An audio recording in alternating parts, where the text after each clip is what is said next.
Bom dia com Jesus sempre. Estamos iniciando mais uma aula do nosso módulo Carta de Paulo aos Irmãos de Éfeso. Estamos terminando hoje o livro de Éfeso, versículo a versículo. A semana que vem, a gente vai ter outras aulas a respeito do que nós não falamos ainda, né? Sobre data, sobre autoria, sobre o tema da carta, isso a gente vai ver posteriormente. Quero agradecer a Deus mais uma vez, muitos dos irmãos têm cumprido suas tarefas com relação ao estudo que nós temos aqui, que nós explicamos como realizá-lo, e na semana que vem, já para os que estão fazendo à distância e os que estão presentes, deverão fazer a unidade 2 e a unidade 3.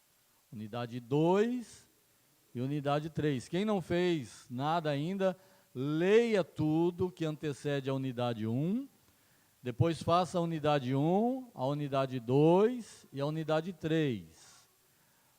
Para os que já entregaram hoje as tarefas da unidade 1, só fazer a unidade 2 e 3. Por que eu estou falando isso?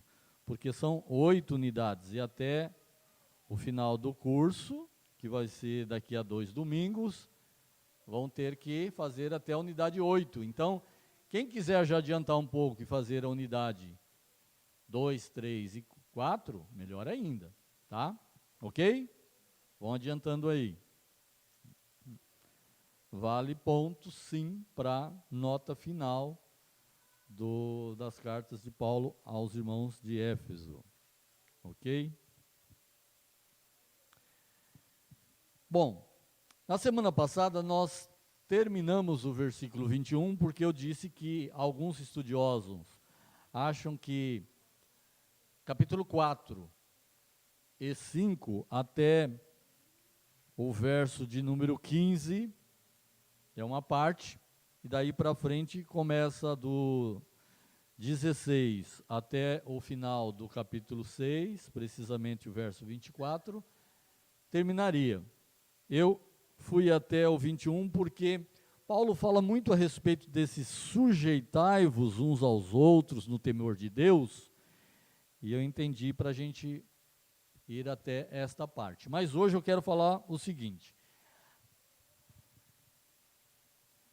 Pensa um pouquinho comigo a respeito de ser cheio do Espírito. E aí nós vamos entrar aí nos irmãos pentecostais, neopentecostais, os tradicionais, os ultra-tradicionais, os reformados e tudo mais, que cada um vai ter o seu conceito a respeito disso. Mas nós vamos pegar o conceito que Paulo está falando aos irmãos de Éfeso com relação a ser cheios do Espírito Santo. Então você deve estar pensando aí, bom, o que é ser cheio do Espírito Santo? É falar em línguas, é ter os dons de profecia, de variedade de línguas, de interpretação de línguas e de todos os dons possíveis registrados na palavra de Deus. Está certo? Meio certo. Você vai poder pegar a pessoa que não tenha nenhum desses dons, e, no entanto, ele está cheio do Espírito Santo. E o verbo aqui que é apresentado por Paulo com relação a isso é um verbo passivo, que ele está em andamento, ele está sendo cheio do Espírito Santo. Plenitude do Espírito Santo é a busca que eu e você devemos ter até a volta do Senhor Jesus. Então nós vamos estar paulatinamente, não é por Paulo, não, mas pelo Espírito, sendo cheios do Espírito Santo. E Paulo demonstra quem são esses que estão cheios do Espírito Santo. E aí, cada um de nós, a começar em mim, vamos ver se nós estamos enquadrados dentro desse estar cheio do Espírito Santo ou estarmos cheios do nosso eu, do nosso ego, do nosso egocentrismo, das nossas convicções pessoais. Então, cada um vai pôr o seu termômetro aí durante este andamento da passagem e ver, olha, realmente nessa parte aqui eu estou vazio do Espírito Santo. Eu estou pleno no Espírito Santo. Eu estou abaixo do nível necessário para um cristão nesse item aqui. E cada um vai fazendo o seu termômetro aí. Não estou aqui para apontar dedo para ninguém, posso apontar para mim, mas para vocês não, cada um vai. Então Paulo vem tratando desse assunto com os irmãos, e ele começa, né, no capítulo 5, dizendo que nós devemos ser imitadores de Deus. E aí ele vem trazendo toda essa parte aí que nós já falamos sobre isso, quem mentia não mente mais, quem fornicava não fornique mais, não seja avarento, e uma série de coisas que nós falamos na aula passada.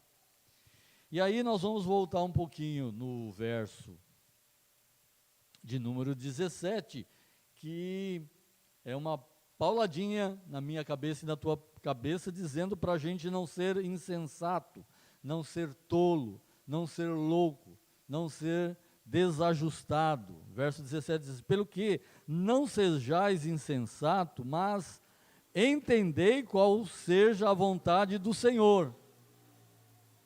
Então aqui Paulo começa a traçar o parâmetro de ser cheio no Espírito Santo. Olha, não seja louco, insensato, tudo isso aí que eu acabei de dizer, fazendo de conta que não entende a vontade do Senhor, tá?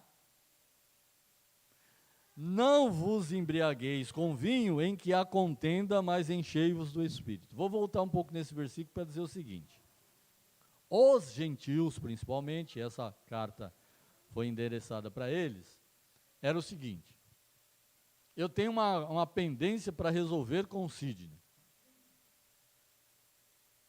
E para me resolver essa pendência com o Sidney, eu vou fazer o seguinte: eu vou tomar umas e vou lá falar com ele. Vou criar coragem, vou lá falar com ele. E as irmãs podem fazer a mesma coisa. Olha, a Letícia tem uma... Olha, só exemplo, hein, Mara? A Letícia tem uma coisa para resolver com a Jéssica. E a Jéssica falando assim: bom, a Letícia vem uma aqui, eu vou tomar umas, que quando ela chegar aqui eu vou falar umas verdades para ela. Então, a tendência deles resolverem as situações era embriagando-se. Os gentios. Então, Paulo falou assim: olha, não embriagueis com vinho em que há contenda, dissolução, divisões.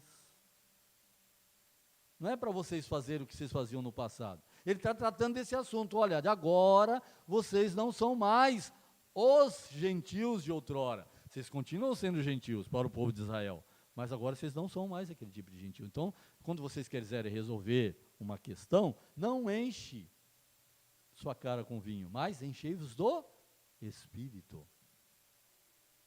Quando você quiser resolver uma situação, lembre, principalmente nós agora, como é que você respondeu no dia do seu batismo?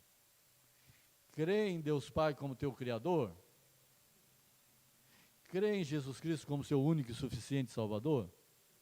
Crê no Espírito Santo como teu Consolador e Instruidor? Então, se Ele é teu instruidor, enchei-vos do Espírito para que eu possa ir lá tirar satisfação com o Sidney, que eu dei de exemplo aqui, e para que a Letícia vá tirar satisfação com a Jéssica por conta de algum tipo de conflitos que exista. Enche do Espírito teu instruidor e vá. E como saber se eu estou cheio do Espírito em algumas situações aqui? E aí, como eu disse, falar em línguas, tal, falar, tudo bem. Mas não é este termômetro que Paulo põe aqui para que os irmãos entendam. Ele começa dizendo o seguinte: olha, se você está cheio do Espírito, você vai ter prazer de salmodiar a Deus com hinos e cânticos espirituais, cantando e salmodiando a Deus em vosso coração. Olha aí um pontinho para você ver. Ah, mas sabe, eu não gosto muito desse negócio de chegar em casa lá e ficar salmodiando a Deus, cantando. Ah, eu vou na igreja lá e eu fico pensando lá, eu só vou porque, né, tão legal aqueles irmãos lá, me tratam tão bem. Você não está indo lá cheio do Espírito, louvar a Deus.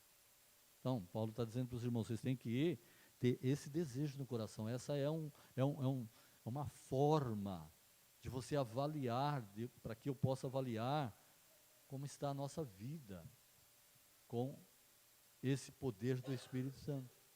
Eu não vou lá por uma obrigação, eu vou com um prazer de adorar o Senhor, e entra muito no sermão que nós falamos hoje, de sair de tão longe, andarem tanto para chegar na presença do Senhor, e erguei as vossas mãos no santuário e bendizei ao Senhor.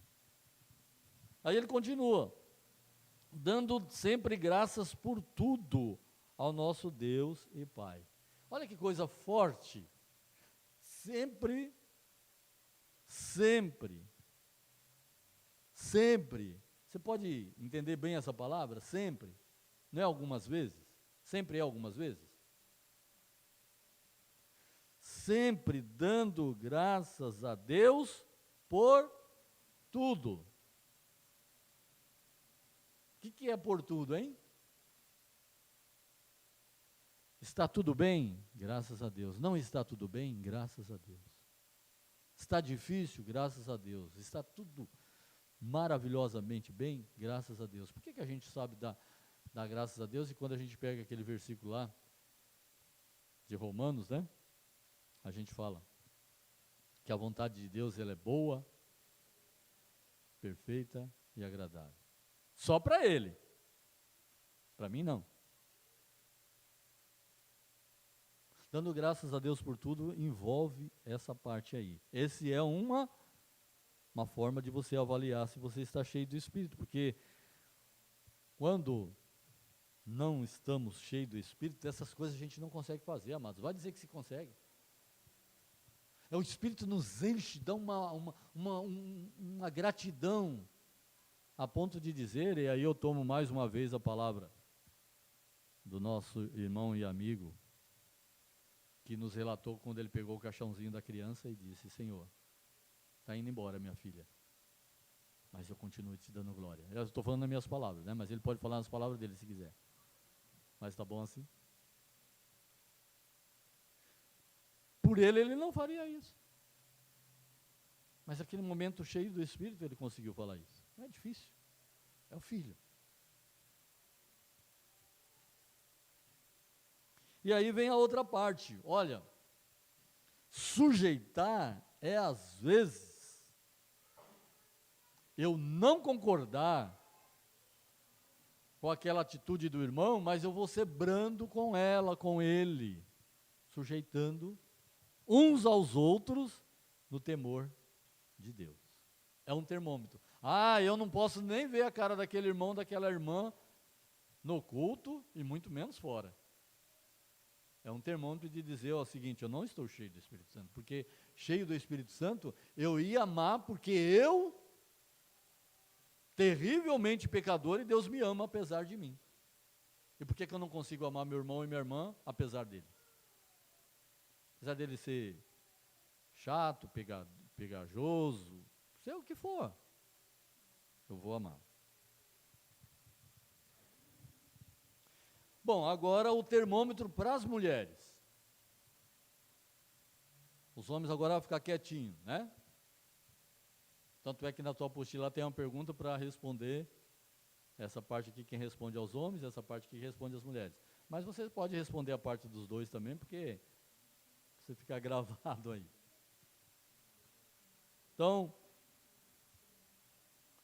vós, mulheres, sujeitai-vos aos vossos maridos como ao Senhor, porque o marido é a cabeça da mulher, como também Cristo é a cabeça da igreja, sendo ele próprio o Salvador do corpo, de sorte que assim como a igreja está sujeita a Cristo, assim também as mulheres sejam em tudo sujeitas ao seu marido.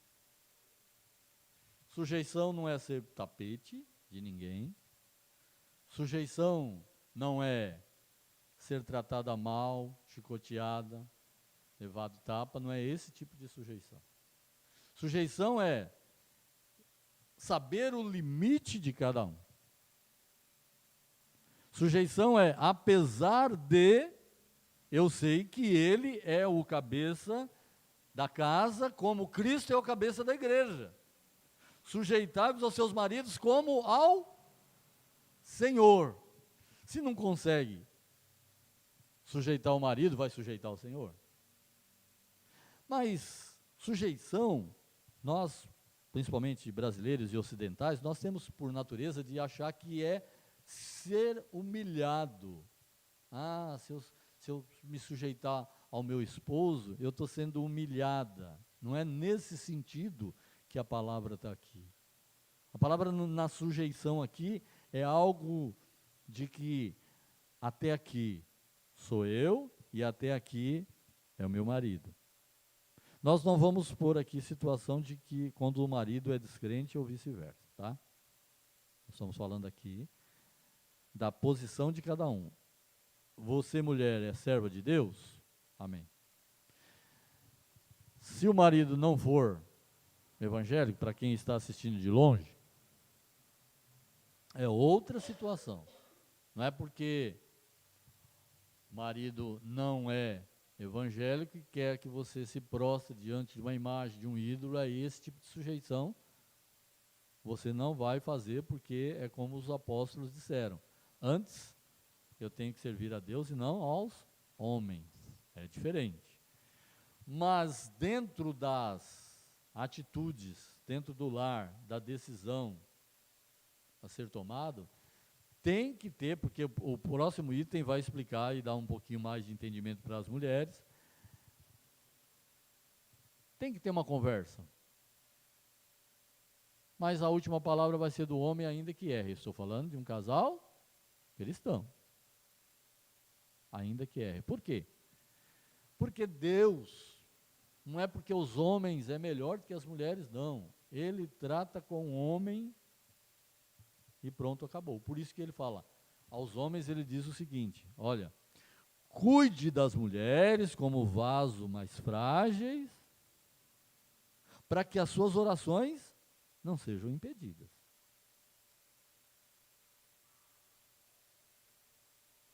Ah, eu orei, o Senhor não atendeu. Consequência para o lar, para o filho, para a esposa e para ele. Por conta das orações não serem atendidas, porque ele não está cuidando bem da mulher. Não ouve a oração. Deus não ouve. O detalhe, então, aqui fica o seguinte. Sugestão não é humilhação, mas Deus vai tratar com o homem. Porque se fosse a nossa vista humana, e principalmente ocidental, pensa bem o que você faria se você fosse resolver a situação de Adão e Eva. Com quem você iria falar? Eu de bate pronto, eu já ia falar com a Eva. Não sei você, mas possivelmente você ia pensar a mesma coisa. Nós vamos pensar o seguinte, quem errou? Foi Eva. Por que ela errou? Porque ela deu ouvido à serpente e comeu do fruto. Depois pegou do fruto e deu para o seu marido. Então, vamos tirar satisfação com quem? Com a Eva. O que Deus fez? Nem foi falar nada com Eva, foi tratar com Adão.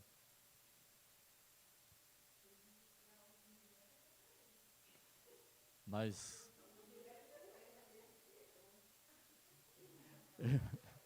ele falou com Adão, porém, o ensino era para o casal, tanto que Eva sabia muito bem. Então Adão não foi omisso de não ter falado para Eva, ó, o Senhor me falou isso, que o dia que nós comemos, tanto que ela relatou para a serpente, ela sabia. Então ela errou. Então,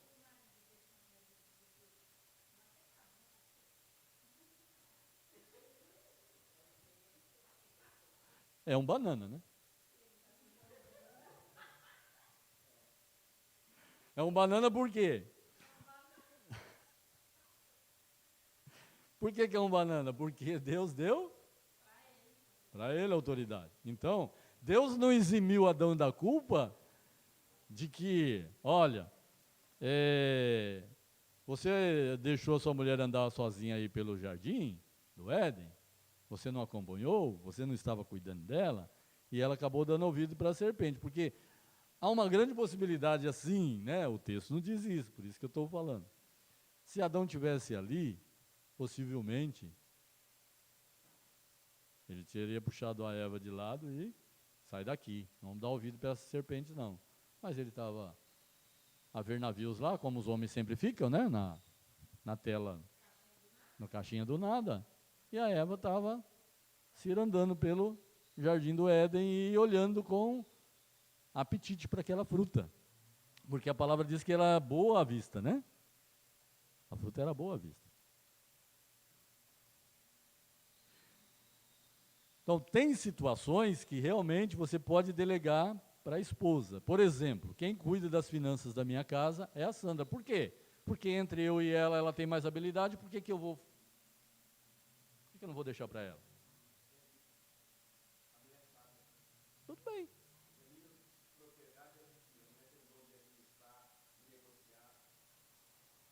Administrar algumas coisas.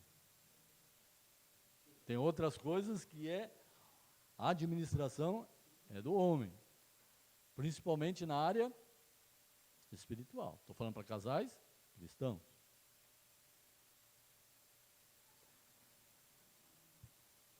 Então deu para fazer uma avaliação aí? Então vem agora os maridos. Parece que ficou facinho agora. É tão difícil sujeitar ao marido. Só que se o marido agir do jeito que está aqui, é muito fácil sujeitar ao marido, né? Vós, maridos, amai as vossas mulheres, como também Cristo amou a igreja. Muito forte isso. E a si mesmo se entregou por ela. Eu tenho N situações que eu já li de esposo realmente na hora do ladrão ou do assassino lá, entre ele e a esposa, ele se pôs à frente para defender a esposa, entregando até a própria vida, literalmente, pela esposa. Agora, por que vós, maridos, amai as vossas mulheres, como também Cristo amou a igreja, e a si mesmo se entregou por ela, para a santificar, purificando-a com a lavagem da água pela palavra, para apresentar a si mesmo, igreja gloriosa, sem mácula, nem ruga, nem coisa semelhante, mas santa e irrepreensível. Assim, da mesma forma, deve os maridos amar a sua própria mulher como o seu próprio corpo.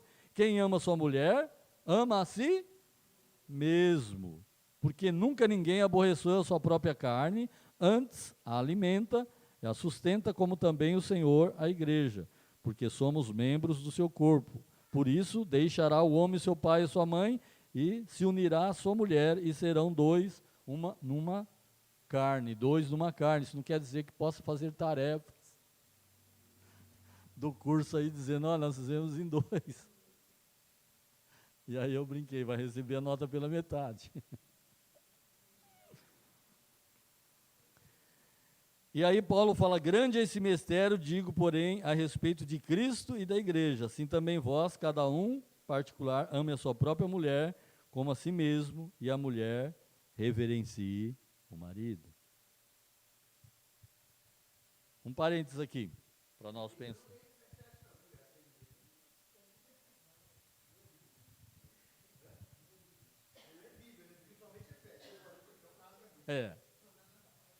Mas as feministas, você está dizendo, né? E os machistas? Não leia a parte de baixo. Os machistas falam que não reverencie.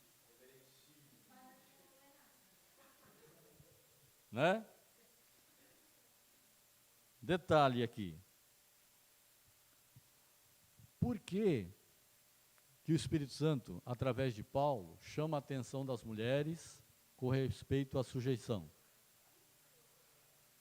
Porque Deus sabe, dentro da criação que Ele fez, qual é a parte mais frágil da pessoa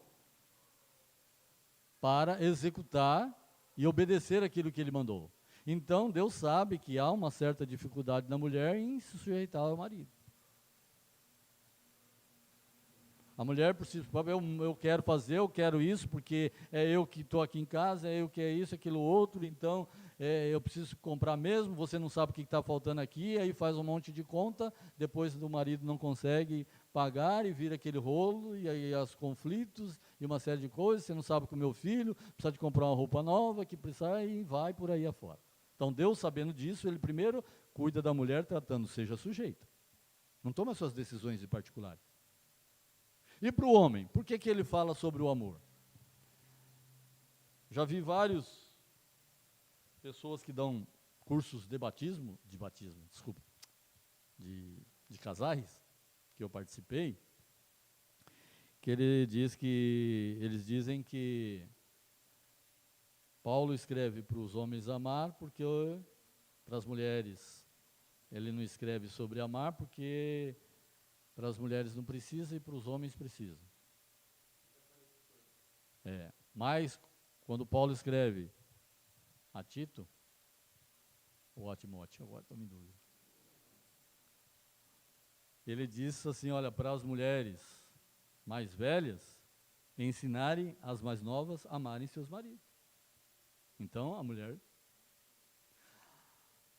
A facilidade das mulheres amar é muito maior do que a dos homens.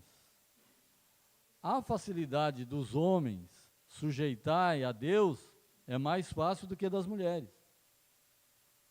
Deus sabia disso. Então ele pôs a proporção. Olha, ele não falou para os homens sujeitar algumas coisas. Depois ele fala sobre as autoridades. Mas os homens têm mais facilidade nessa parte do que as mulheres. E as mulheres têm facilidade maior do que os homens de amar. Por isso é tratado esse assunto com os homens diretamente. E bem forte, dizendo, comparando com a igreja. Qual que é o seu termômetro? Está cheio do Espírito Santo? A Letícia que é solteira, tudo bem, né?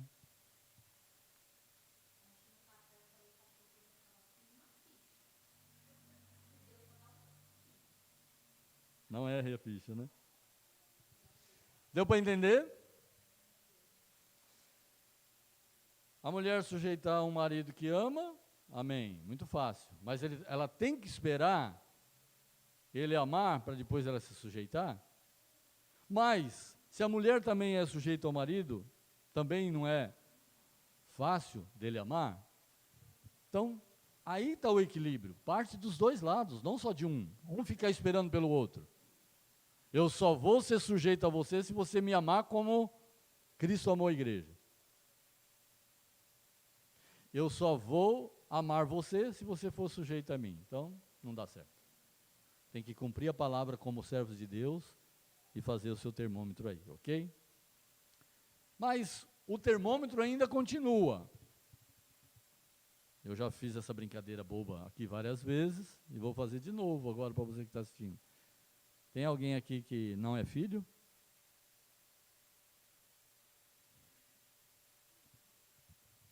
Vós, filhos, sede obediente aos vossos pais no Senhor, porque isto é justo. Honra o teu pai e tua mãe, que é o primeiro mandamento com promessa. Lá está em Deuteronômio 5,16, uma série de coisas que ele até acrescentará aos seus dias de vida, para que te vá bem e vivas muito tempo sobre a terra. De uma proporção semelhante ao do marido para com a mulher e da mulher para com o marido, Deus não deixa os pais de fora. Então eu tenho que honrar meu pai e minha mãe, e ser obediente ao meu pai e minha mãe, e pronto. Não, agora vem para os pais. Vós, pais, não provoquei ira aos vossos filhos, mas criai-os na doutrina e admoestação do Senhor. Provocar ira, amados, nós temos que ter muito equilíbrio na criação dos filhos. Eu sei que é difícil. Mas eu não posso sobrecarregar o meu filho e não posso ficar comparando meu filho com um de outros. Você não está indo bem na escola, viu fulano? Nós nem sabemos medir QI. Às vezes o QI daquela outra criança é mais elevado do que o meu filho, eu não posso exigir a mesma coisa do outro. Tem que ter paciência. Não posso ficar comparando e tirando toda a esperança de um filho, com uma sobrecarga muito grande sobre o filho. Que isso provoca a ira e o desanima.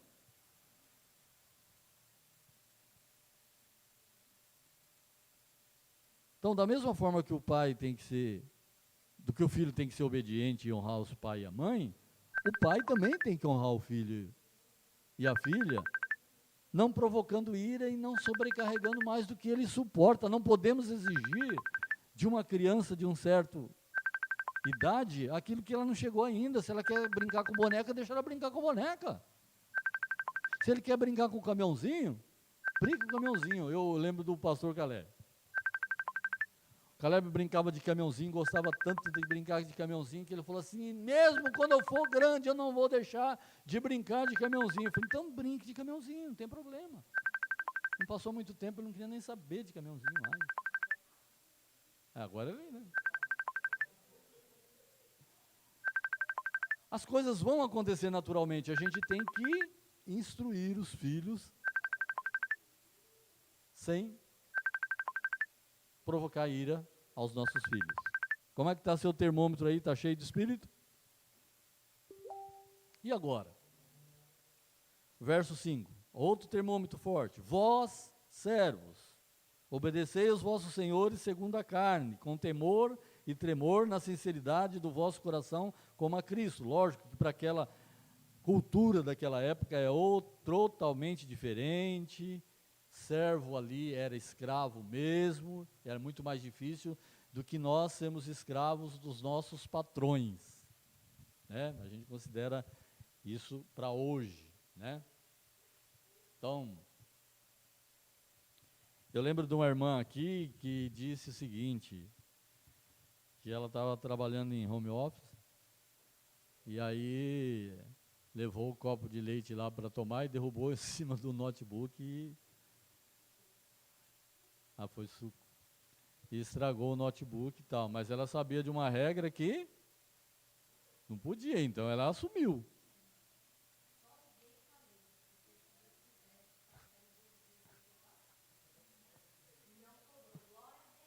Mas foi sujeito. Olha, eu sabia que a regra era essa, não quero nem saber, vou dar uma mentirinha aqui, falar que deu pane no... Não, assumiu. Vós servos, obedecei os vossos senhores segundo a carne, com temor e tremor, na sinceridade do vosso coração, como a Cristo. Então,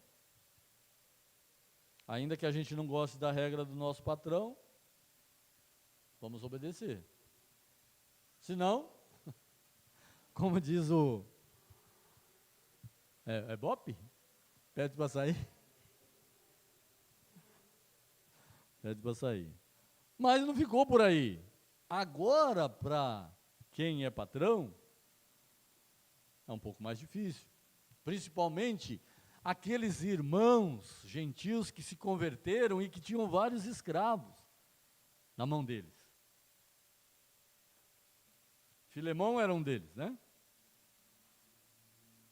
Filemão era um patrão rico e tinha um servo escravo lá que, além de roubar ele e tudo mais, Paulo pede para ele receber como se estivesse recebendo ele. Então foi um exemplo lá na frente que a gente vê. Continuando. Não servis à vista, como para agradar aos homens, mas como servos de Cristo, fazendo de coração a vontade de Deus, servindo de boa vontade como ao Senhor e não como aos homens, sabendo que cada um receberá do Senhor todo o bem que fizer, seja servo, seja livre. Aí ele vem aos patrões. E vós, senhores, fazei o mesmo com eles, para com eles, deixando as ameaças, sabendo também que o Senhor deles e vosso está no céu, que para com ele não há acepção de pessoas. Pare para imaginar aquele dono daquele escravo que se converteu ao Senhor, tanto ele quanto ao seu escravo. E agora, aquele escravo, que lá na casa obedecia todas as ordens do patrão, só que espiritualmente ele estava mais elevado e fosse ministrar para aquele senhor.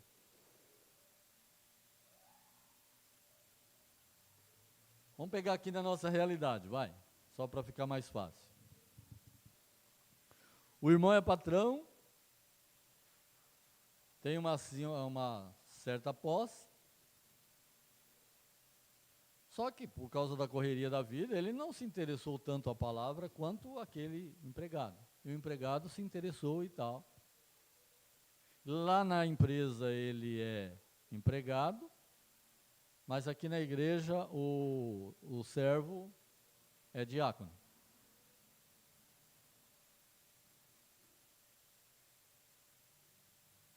E agora? Não, ó. Não vou sujeitar você não, você é meu empregado. Então aí Paulo chama a atenção dos senhores, dos donos, dizendo que assim como aquele escravo tinha Deus sobre eles, o mesmo Deus era para os dois. E que esse Deus não fazia acepção de pessoas, não tinha diferença para Deus. Ó, você é o fulano de tal e esse é o que limpa a tua casa. Não tem. E eu conheço vários irmãos, que têm um poder aquisitivo considerável, mas na hora das refeições toma a refeição com o empregado. Ora juntos, faz tudo juntos como não tendo diferença nenhuma. Só que esse mesmo irmão sabe o lugar dele, não com relação... Olha, se a minha patroa, o meu patrão pediu para mim fazer isso, eu vou fazer com o maior carinho, porque eu estou fazendo como ao Senhor e não aos homens. Isso é tremendo.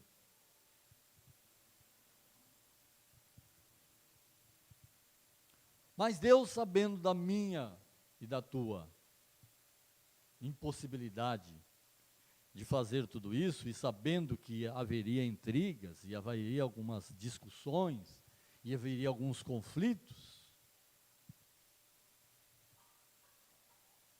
o Espírito Santo pega Paulo, então fala agora, cuide dessas pessoas, para que elas possam não lutar contra o patrão, não lutar contra o filho, não lutar contra o esposo, não lutar contra a esposa, não lutar um contra o outro, né?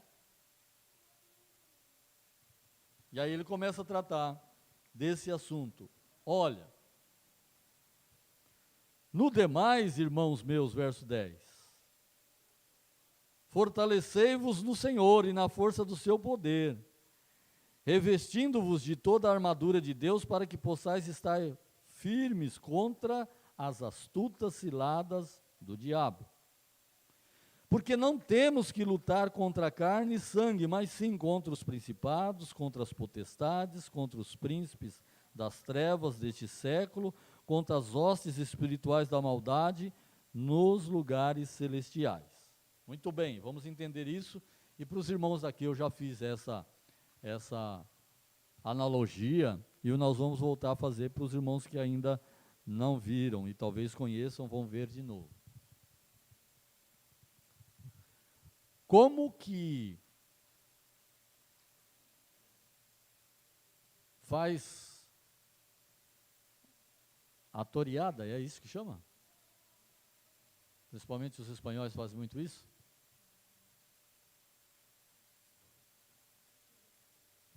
Quando pega o boi lá e põe... Torada. Quem é mais forte? O boi ou o toureiro? Muito mais forte, né? E o que o toureiro faz com a capa normalmente vermelha? Provoca. E faz o quê? E o boi vai aonde? Hã? Vai naquela capa. E passa batido. Quando ele passa batido, o toureiro fere ele com uma lança. E assim vai até o boi morrer, não é isso? Então, só para exemplificar, se algum de vocês faz alguma coisa contra mim, eu não tenho que ir contra a pessoa. Porque eu estou indo na capa. E não no que está provocando. Então ele diz, olha, a nossa luta não é contra a carne, não é contra as pessoas, não é contra o seu patrão, não é contra a sua esposa, não é contra o seu filho, não é contra os seus pais, não é contra os seus empregados. A sua luta é contra as hostes ciladas da maldade que habita nos lugares celestiais. Se o boi, o touro, fosse inteligente a ponto de falar, eu deixo essa cata para lá, eu vou é no cara. Ele acabava na primeira. Mas ele vai no lugar errado, e nós vamos no lugar errado da mesma forma. Não tendo discernimento espiritual das coisas. Às vezes algumas coisas são provocadas, e nós estamos vivendo alguns momentos aqui no projeto, e às vezes a gente vai contra as pessoas. E a pessoa não vai dar certo. Nós temos quem está provocando isso. E de uma vez por todas a gente acaba com aquilo. Então, revista da armadura de Deus, não para guerrear, porque você vai ver que essa armadura de Deus, ela é de proteção.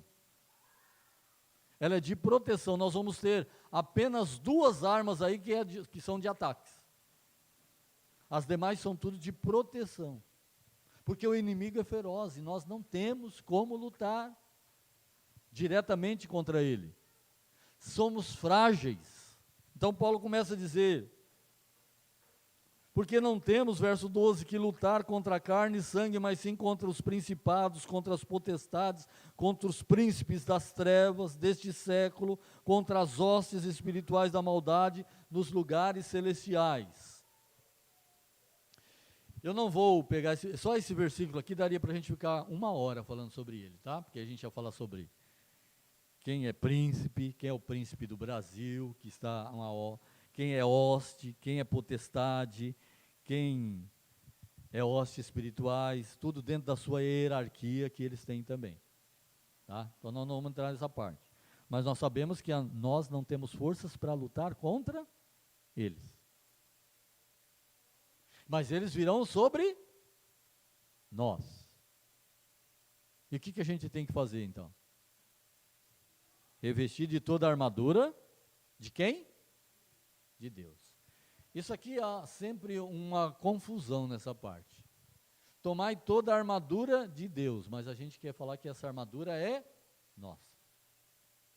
E aí vocês vão tirar sua própria conclusão durante essa exposição a respeito dessa armadura, tá? Portanto, tomai toda a armadura de Deus para que possais resistir no dia mau, e havendo feito isso tudo, ficar firmes. Estais, pois, firmes, tendo cingido os vossos lombos com a verdade. Então, cingir os vossos lombos com a verdade. Paulo, que era conhecedor de toda a armadura de um soldado romano, ele faz esse tipo de comparação, esse tipo de metáfora, para que os irmãos pudessem entender ponto a ponto. Então, cingir os vossos lombos com a verdade. Era um tipo de cinturão com tiras que eram amarrados e fortalecia essa parte aqui do soldado para não ser prejudicado nessa guerra. Se a armadura de Deus, quem é a verdade? Se a armadura é nossa, de quem é a verdade? Se a armadura é nossa, nós vamos falar o seguinte, olha, eu tenho que revestir com toda a verdade, então eu não posso falar mentira, não pode mesmo, não deve mesmo. Eu quero perguntar aqui quem que nunca mentiu.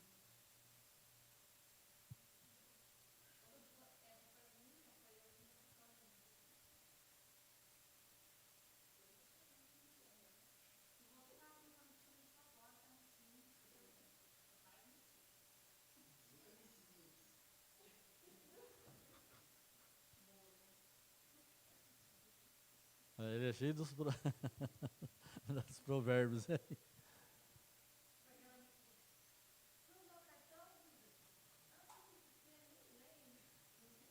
Me lembra assim, né? Então veja bem, lá atrás Paulo fala para que isso seja um termômetro para você se está cheio do Espírito ou não, né? Porque vazio do Espírito a gente vai, na hora da pressão, mentir. Mentir. Mas quem é o caminho, a verdade e a vida? Jesus. Então, revestivos da verdade que é Cristo. Isso quer dizer que, ao você vestir, cingindo os vossos lombos com a verdade, você está dizendo que é totalmente dependente do Senhor Jesus. Essa parte da sua vida, para ser coberta, você depende da verdade de Jesus. E crer no Espírito Santo que Ele vai te levar a isso. Você não vai praticar a mentira? Não vai.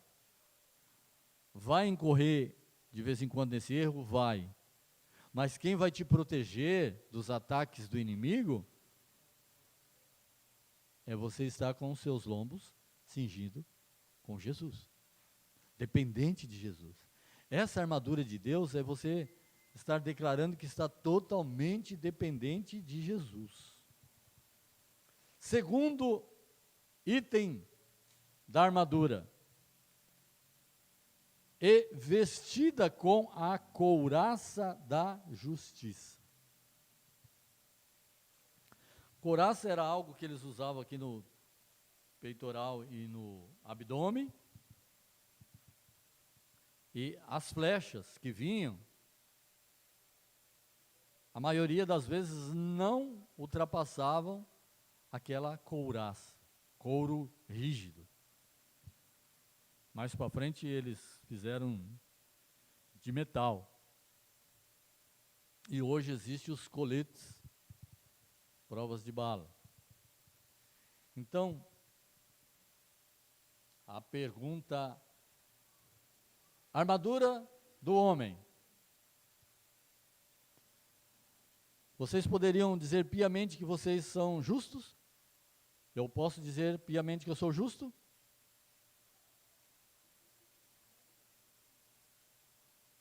E quando tiver algum enfermo que você precisa orar, e a palavra diz, a oração de um justo pode muito em seus efeitos. Como é que você vai orar, se você não é justo?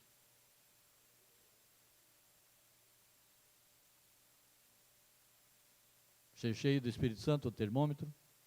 Olha, eu sou totalmente dependente do Senhor, e Ele disse que nós somos justificados pela fé em Cristo Jesus. E essa mesma fé, Ele me dá, Ele gera para que eu possa orar pela pessoa pela fé, e que é atribuído totalmente a Ele, porque se tiver um pontinho de dizer, a hora que eu acabar de orar, e a irmã fulana de tal estiver bem, eles vão falar, olha que pastorzão, hein? Olha que irmãzona, olha que irmãozão, hein? Se eu cingir meu lombo com a verdade é Jesus Cristo, e saber que a couraça da justiça foi porque Ele, Jesus Cristo também, me fez justo, pela fé que Ele mesmo gerou, pelo poder do Espírito Santo, estou indo bem. E a armadura é de Deus, não foi pelas minhas forças. Terceiro item da armadura. Calçar os pés na pregação, preparação do Evangelho da paz. 2 itens importantes. O Evangelho é a firmeza, é a pilastra para a minha vida espiritual. O Evangelho é as boas notícias de que eu fui salvo por Jesus Cristo. E agora eu tenho paz para com Deus. Por meio dele, Jesus Cristo. Então, o Evangelho, eu estou firmado, os meus pés lá. Eu não estou na lama, ou na areia movediça, ou em qualquer outra coisa que eu possa cambalear. Eu estou no poder do Evangelho, da cruz. Mas, ao mesmo ponto, esse item também diz que eu preciso levar esse Evangelho a outros conheceres. E essa bota, esse calçado, precisa estar nos pés. E Paulo, quando explica sobre isso, ele é muito feliz, é pelo Espírito Santo, né? Ele é muito feliz nessa metáfora pelo seguinte: se o soldado tiver vestido com todas as armaduras aí, mas se ele tiver descalço, não vai dar, hein? Eu fiz serviço militar e tinha jornadas, e jornadas é um percurso que você tem que levar uma mochila, uma série de coisas, e um monte de peso, e mais o fuzil, e mais o cantil, e mais não sei o que, e tá. Então, os sargentos que eram mais bonzinhos, eles diziam antes da jornada: olha, cuidado com o seu pé, a sua meia não pode estar úmida, vê se você põe talco, não sei o que, porque na jornada o teu pé vai encher de bolha e tarará, e você não vai conseguir fazer o percurso, porque uma das coisas primordiais para um soldado é que ele possa caminhar. Ou para fugir momentaneamente do inimigo, para cair numa trincheira para se defender, ou num percurso longo. E se eu e você não estivermos com essa preparação, essa firmeza do Evangelho na nossa vida, não vai dar para caminhar por fé, mas só por vistas. Só achando que eu vou conseguir, que eu tenho força para partir para cima do inimigo ou para fugir do inimigo. Não vai dar. Então aqui eu preciso estar alicerçado, firmado no Evangelho de Jesus Cristo, e também levar esse evangelho a outros com essa bota, com esse sapato, com esse item da armadura de Deus, de novo, de Deus. A armadura é de Deus e não do homem. Pelas suas forças, você vai pregar o evangelho e nada vai acontecer, mas pelas forças do Senhor, você vai anunciar as boas novas e o resultado é com Deus. A semeadura é grande, mas é Ele que vai dar o nascimento, o crescimento, vai florar e vai dar os frutos.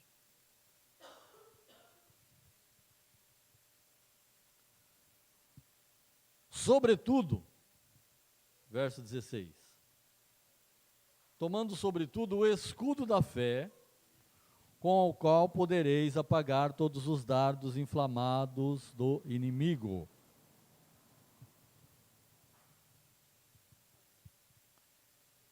Não adianta você ficar falando assim: eu tenho fé, eu tenho fé, eu tenho fé, tenho fé, tenho fé, tenho fé, tenho fé, tenho fé.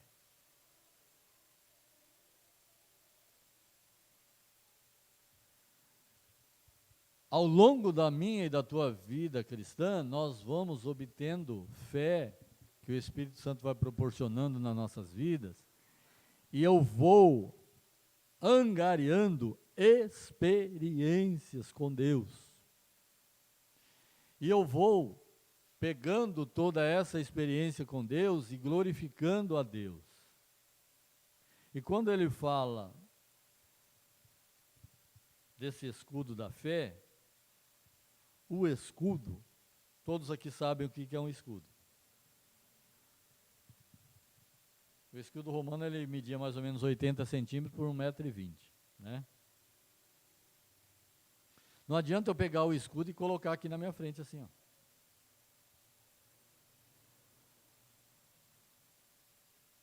Pode ser que eu vou proteger só essa parte aqui, 1,20 m, mas e a outra? O escudo era, quando o inimigo atacava, você empunhava o escudo e exercitava. Quando eu e você colocamos em prática, pela fé gerada no Espírito Santo, aquilo que ele tem ministrado no meu coração e no teu coração, você vai executar pela fé. Então o inimigo está me atacando, olha, a palavra do Senhor diz isso, diz aquilo, então eu estou levantando o meu escudo da fé. Eu creio na palavra do Senhor. E Jesus exemplificou muito bem essa prática quando o inimigo tentou lá no deserto. Ele recitou a palavra e cria na palavra, e o inimigo não teve ação sobre ele. Ele estava lutando contra o próprio inimigo. Na verdade, o inimigo estava atacando ele, né? Como aqui.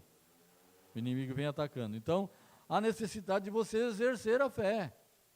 O Espírito Santo fala no teu coração e no meu coração, e o que nós fazemos? Pomos em prática aquilo que ele faz. Cada um de vocês tem as suas experiências.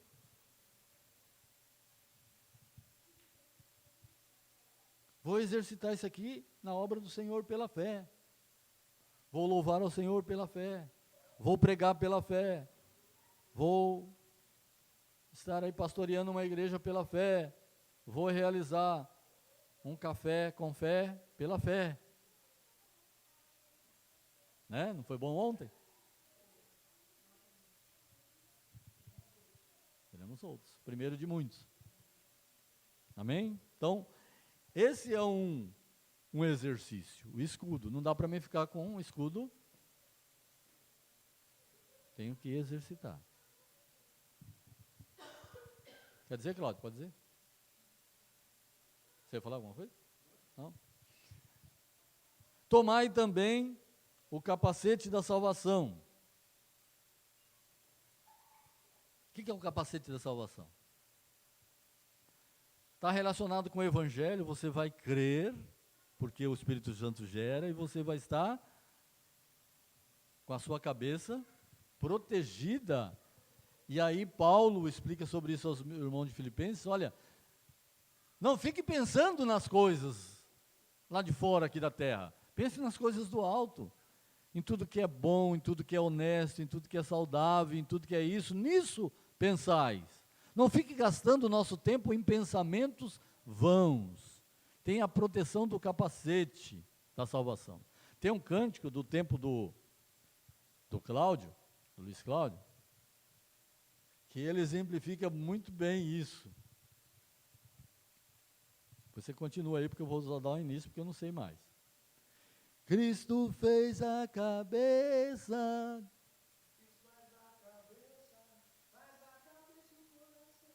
Isso, então. Sabia que ele sabia desse canto. Então, o capacete da salvação, olha, Cristo já fez minha cabeça, não tem que outro venha aqui plantar sementinhas que não me agradam. Eu estou protegida pelo poder de Deus. Cristo é a minha proteção. Aqui totalmente vocês percebem que essa armadura é de Deus. E agora? Todas elas são de proteção. Cinturão da verdade, couraça da justiça, botas na preparação do evangelho, capacete da salvação. O que mais? Agora vem uma arma que é de ataque, que é a espada do Espírito, que é a palavra de Deus. Para que eu possa resistir o inimigo, para que eu possa lutar nesses ataques do inimigo, o que eu preciso fazer? Conhecer a palavra de Deus. Quando eu peço para vocês aí, leia Romanos não sei quantas vezes, pega todos aqueles versículos assim, e separa aquelas tarefas, não é porque eu quero dizer que tudo que eu faço eles obedecem, não é nada disso. Essa palavra precisa ficar na mente de vocês, e além de ficar na mente, o principal, descer ao coração, e com isso, praticar. Quando vocês leram Efésios, aí tem um irmão que diz que já leu não sei quantas vezes Efésios, de 1 a 6, é muito importante. É aqui que você vai usar essa espada para resistir o inimigo, para mandar ele fugir. Sempre. Lá no deserto foi isso. Que é a palavra de Deus. E agora, o mais fácil, que a prática é muito pequena, a outra parte da armadura de Deus é também uma arma de ataque, orando em todo o tempo, com toda oração e súplica no Espírito, e vigiando nisso com toda perseverança e súplica por todos os santos. Eu tenho toda a armadura de Deus. Avalie aí. Conheço a palavra de Deus e declaro versos aí maravilhosos. Mas não estou sendo vigilante e não oro. Faltou. Não está completo. Então essa é uma das ações que dentro dessa armadura Deus proporcionou para mim e para você. De todas elas, a que eu e você mais devemos colocar em prática na nossa vida é justamente essa.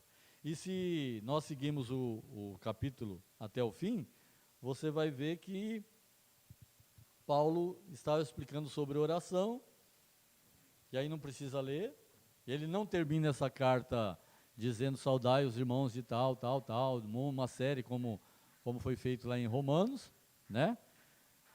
Mas ele é humilde o suficiente de dizer que essa oração é por todos os santos, e ele diz, e por mim, Paulo, e por mim, para que me seja dado, no abrir da boca, a palavra com confiança, para fazer notório o ministério do Evangelho.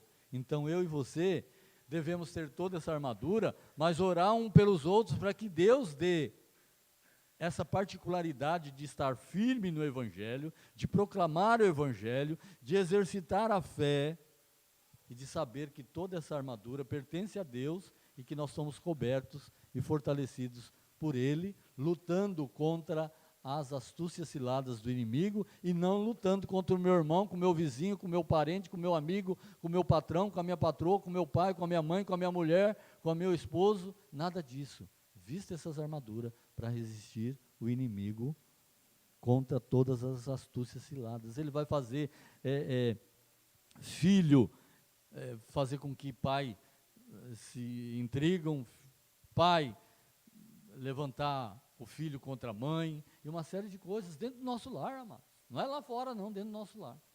Muito cuidado, e não lute contra a capa.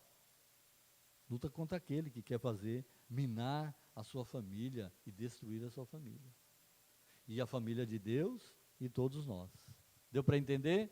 O termômetro, se você está cheio do Espírito Santo ou não, em algumas áreas está vazio ou não, está aqui. Ponto a ponto, para você estudar em casa com mais tranquilidade, ok? E na sua apostila também, que você vai chegar aí nesse capítulo 6, lá no final da apostila, lá pela unidade 7 e 8. Ok? Deus abençoe. Perguntas? Amém. Então até a semana que vem, se Deus assim o permitir. Louvado seja Deus.